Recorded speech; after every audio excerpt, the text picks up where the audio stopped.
बिस्मिल्लाहिर्रहमानिर्रहीम। अच्छी मौत की निशानी। रसूल अल्लाह सल्लल्लाहु अलैहि वसल्लम ने इरशाद फरमाया, मौत का एकदम आना अफसोस के लायक है कि मरने वाला ना कुछ कह सका और ना कर सका। आप सल्लल्लाहु अलैहि वसल्लम के ज़माने में कोई आदमी बैठा हुआ एकदम मर गया तो किसी ने कहा, क्या अच्छी मौत मरा है, ना कोई तकलीफ ना बीमारी देखी और ना कुछ जान निकलने की तकलीफ हुई। हजूर अलैहिस्सलातु वस्सलाम को जब इसका ये कहना मालूम हुआ तो आप अलैहिस्सलाम ने इरशाद फरमाया, तेरे पास क्या सबूत है कि अचानक एकदम मरने से इसको तकलीफ नहीं हुई। अगर अल्लाह ताला इसको इस हाल में मौत देता कि वो बीमारी की तकलीफ उठाता तो इसके सब गुनाह माफ़ हो जाते। हजूर अलैहिस्सलातु वस्सलाम ने इरशाद फरमाया, अल्लाह ताला ने एक फरिश्ता पैदा किया है जिसका एक बाजू मशरक में है और दूसरा बाजू मगरब में। इसका सर अर्श के नीचे है और पाँव के सातवें आसमान तले ज़मीन पर आबाद मखलूक के बराबर इसके पर हैं। मेरी उम्मत में से कोई मर्द या औरत जब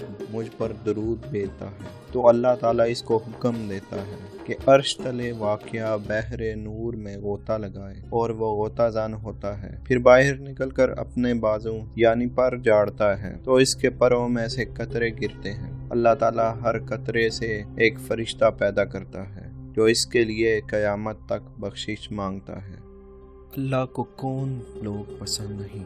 एक फिसाद फैलाने वाला, दूसरा जुल्म करने वाला, तीसरा हद से तजावज़ करने वाला, चौथा तकब्बर करने वाला और शोखी मारने वाला, पांचवा इसराफ करने वाला, छठा खयानत करने वाला, बदओहदी करने वाला, घमंड करने वाला, नाशुक्री और गुनाह करने वाला और अतराने वाला।